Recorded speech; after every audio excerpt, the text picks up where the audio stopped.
Hello and welcome to Daily Burst on PF TV, your quick and refreshing soft angle to news on society, lifestyle, culture and stories that matter. I am Jennifer Faga, here to do stories putting people first.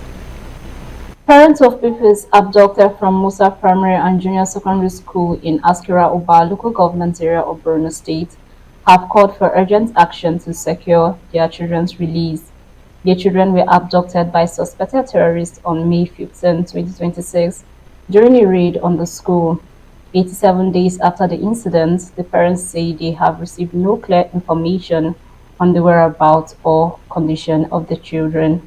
They describe the prolonged uncertainty as painful and traumatic, saying families have been left in constant fear and anxiety. Still on security, the Nigerian Customs Service has uncovered 399 fully assembled Joseph pump-action rifle in a seized shipment at the Tinkan Island port in Lagos.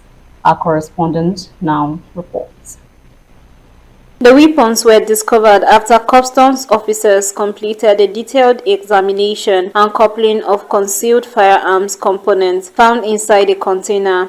Customs Public Relations Officer Abdullahi Aliyu said the shipment also contained several additional rifle parts, including frames, trigger groups, charging handles, foregrips, and barrels.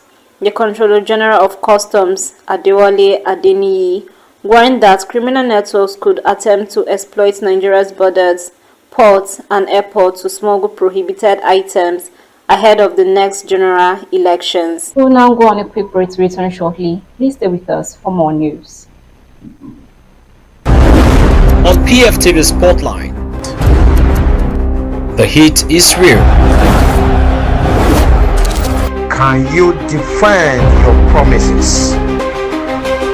Can you face the people? Can you survive the hot seat?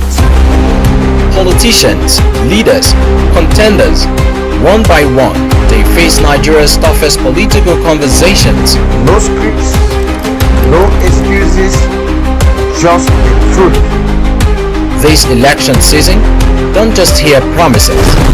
Welcome to Nick's Hot Seat, only on PFTV Spotlight. Your one stop where stories come live.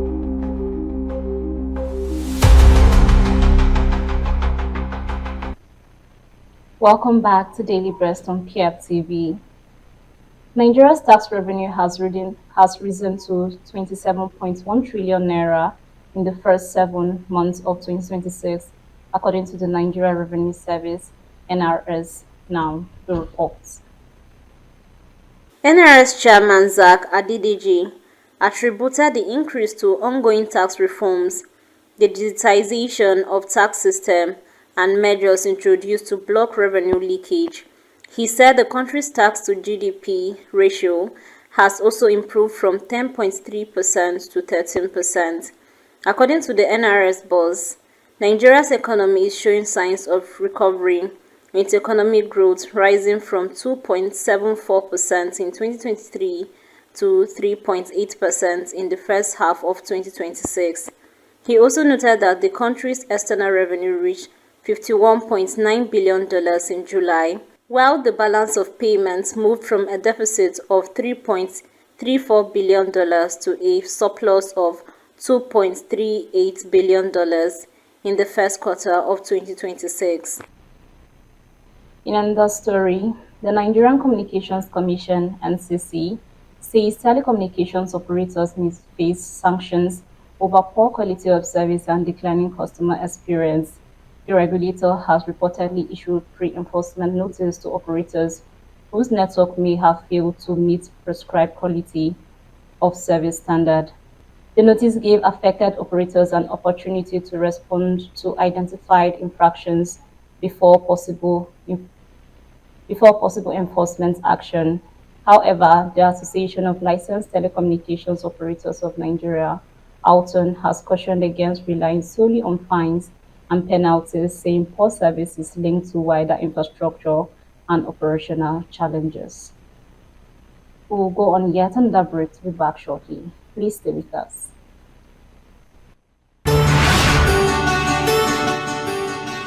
Before every doctor, before every lawyer, before every engineer, before every journalist, there was a teacher. The men and women who shape our future often do so without applause, recognition, or reward. Now it's time to say thank you. Time to celebrate the teachers who believed in us, guided us, inspired us, and changed our lives forever. Introducing My Teacher, My Hero, a special television program dedicated to honoring exceptional teachers across Nigeria. Share your story, nominate a teacher, celebrate a hero. Because every success story begins with a teacher. My Teacher, My Hero. On People's First Television, PFTV, where stories come live. Welcome back once again to Daily Breast. Ogun State Governor Dapo Abiodun has called for stronger collaboration between government and religious institutions to raise disciplined, responsible, and morally upright young people who can drive Nigeria's future development. Governor Abiodun made the call as the Golden Jubilee Thanksgiving service of the Egba Anglican Diocese held at the St. Peter's Cathedral, Ake, Abeokuta. He said while government is responsible for providing infrastructure, quality education, and economic opportunities, religious institutions also have a vital role to play in character building, strengthening families, and promoting sound morals. On the foreign scene, Amnesty International is urging African governments to reject deportation agreements with the United States, warning that such deals could expose migrants to serious human rights violations. The rights group says at least 13 sub-Saharan African countries have agreements with the United States to receive deported foreign nationals. Amnesty says some deportees have been transferred to countries with whom they have no connections, and in some cases face detention without legal representation.